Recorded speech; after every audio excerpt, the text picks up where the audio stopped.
প্রথমে অনুরোধ জানাচ্ছি আজকের অনুষ্ঠানে বক্তব্য প্রদানের জন্য মাননীয় প্রধানমন্ত্রীর অর্থ পরিকল্পনা বিষয়ক উপদেষ্টা গণপ্রজাতন্ত্রী বাংলাদেশ সরকার। বিসমিল্লাহির রহমানির রহিম। আসসালামু আলাইকুম। ঈদ মুবারক।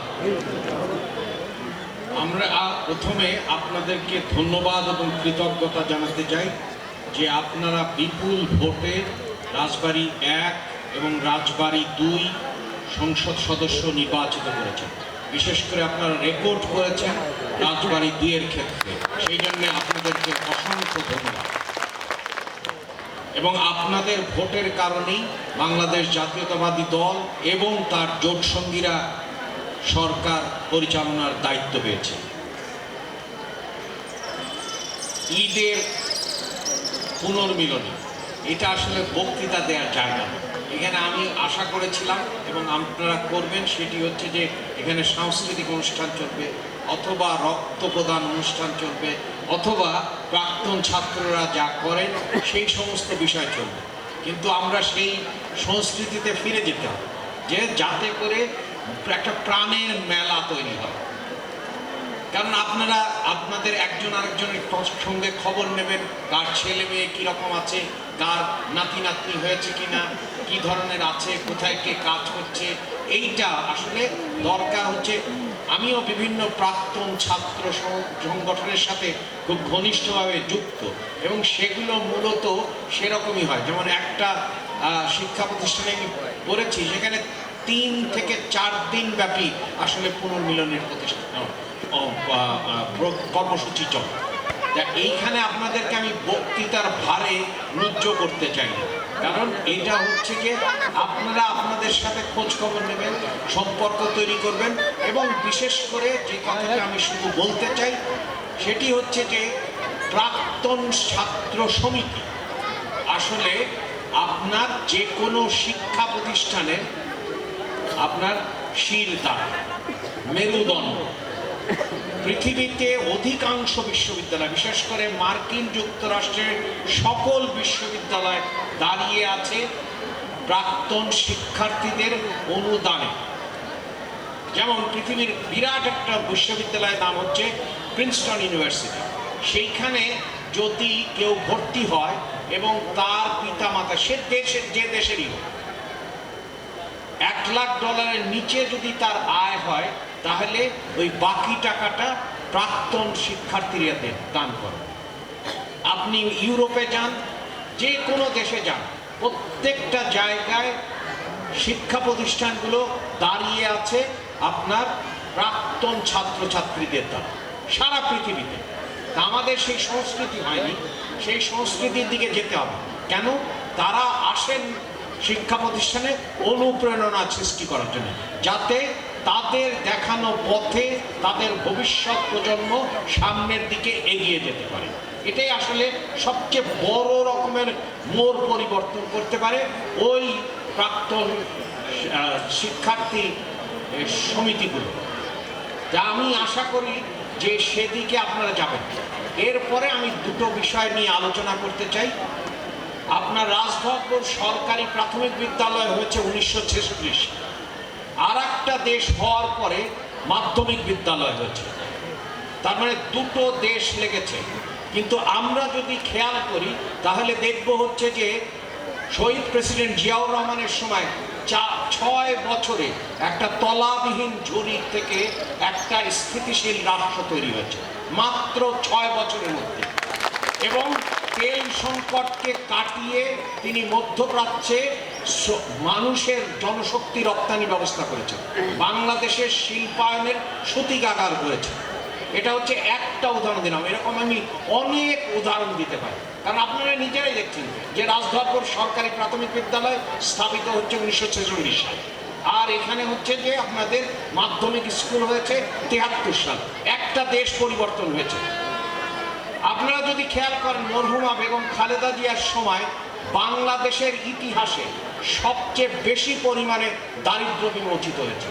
প্রায় 2 কোটি মানুষকে দারিদ্র্য সীমার থেকে মুক্ত করা হয়েছে। আমরা চীনের গল্প শুনি যে সেখানে নাকি দারিদ্র্য মুক্তির ক্ষেত্রে পৃথিবীতে একটি রেকর্ড করেছে।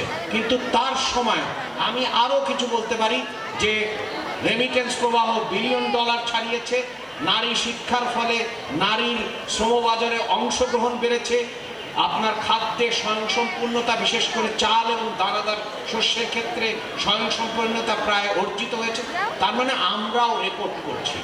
আমাকে বলা হলো প্রাক্তন শিক্ষার্থী সমিতি যে তারাও বিভিন্ন ক্ষেত্রে অনুপ্রাণিত করছেন। স্কুলগুলো জাতীয় এবং আন্তর্জাতিক পর্যায়ে এখনো হয়নি, কিন্তু জেলা বিভাগীয় পর্যায়ে সাংস্কৃতিক প্রতিযোগিতা এবং অন্যান্য বিষয়ে তারা ভালো ফলাফলের নিদর্শন রাখছে। তা আমরা দেখতে চাই যে জাতীয় পর্যায়ে আপনারা আন্তর্জাতিক পর্যায়ে সেগুলোকে নিয়ে যান, সেটা আমার চাওয়ার বিষয়। আর তৃতীয় বিষয় যেটি বলে আমি শেষ করব, আপনারা সবাই ভৌত কাঠামোর উন্নয়ন চাচ্ছেন কেন? ভৌত কাঠামো তো এমনি উন্নয়ন ঘটে, তাই না?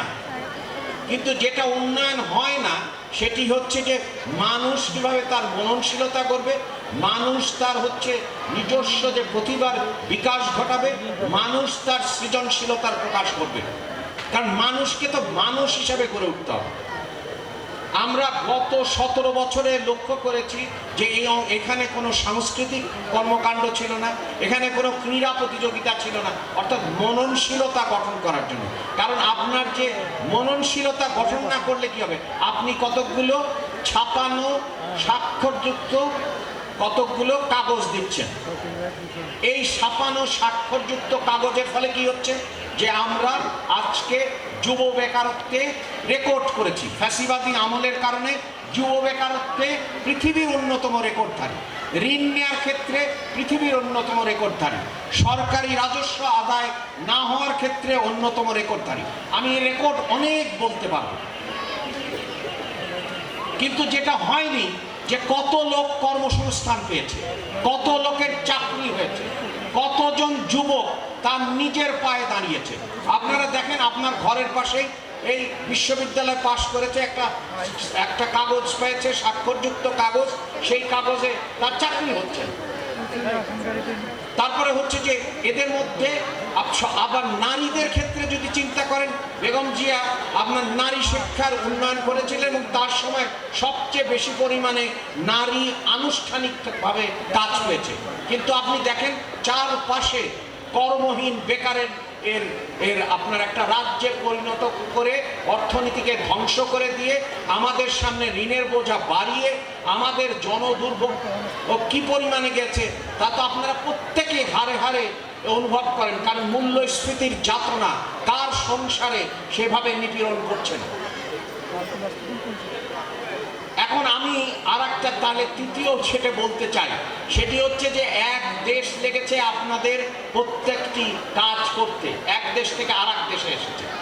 কিন্তু আপনি দেখেন আপনার কিন্তু নির্বাচনী আঙুলের কালি এখনো মোছেনি, কিন্তু এর মধ্যে কতগুলো কাজ হয়েছে। প্রথম শুরু হয়েছে বাংলাদেশের অধিকাংশ মানুষ এর এক ধরনের সম্পর্ক হচ্ছে কৃষির সাথে। কৃষি ঋণ মাফ করা হয়েছে, অর্থাৎ হচ্ছে যে আপনার 12 লাখ যদি কৃষক হয়, 60 লাখ মানুষের ক্ষেত্রে আপনার 10,000 টাকার সুদ সহ নগদ সহায়তা। এটা গ্রামীণ অর্থনীতির পুনর্জীবনে এক বড় রকমের উল্লেখযোগ্য বিষয়। আমরা রাজবাড়ী 1 এবং রাজবাড়ী 2-এ আপনার প্রথমে আমরা খেয়াল করেছি এর মধ্যে রমজান শেষ হয়নি, কিন্তু তার আগেই ইমাম, মুয়াজ্জিন এবং উপাসনালয়ের পুরোহিত, সেবায়েত এবং ধর্মীয় বৌদ্ধ ধর্মের ক্ষেত্রে অধ্যক্ষ উপাধ্যক্ষদেরকে সম্মান জানাতে চেয়েছে।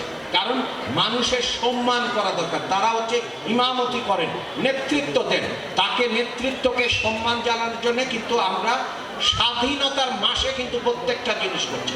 কারণ স্বাধীনতাকে আমরা ধারণ করি, স্বাধীনতাকে সামনে নিয়ে যেতে চাই, অগ্রবর্তী করতে চাই, এবং স্বাধীনতার যে চেতনা সেই চেতনায় আমরা এবং 24-এর গণ অভ্যুত্থানকে শ্রদ্ধা রেখে আমরা স্বাধীনতার চেতনা অর্থাৎ সমতা ভিত্তিক, মানবিক এবং সামাজিক সুবিচার সম্পন্ন একটা বাংলাদেশ গড়ে তুলতে চাই। এবং সেই লক্ষ্যে দেখেন আমরা নারী আমাদের সমাজে অর্ধেক 50%, তাদেরকে চিন্তা করে ফ্যামিলি কার্ড, এটা কিন্তু সবাই পাবেন মা বোনরা, আপনারা খেয়াল করেন, এটা কিন্তু প্রত্যেকটা মানুষ পাবে। এবং সেইখানে খেয়াল করেন কোনো রাজনৈতিকভাবে প্রভাবমুক্ত এইটা ব্যবস্থা নেওয়া হয়েছে। সামনে বাংলাদেশ এবং বাংলাদেশের মানুষ কৃষির সাথে অবিচ্ছেদ্য, এবং কৃষি এবং বাংলা সন হচ্ছে অবিচ্ছেদ্য।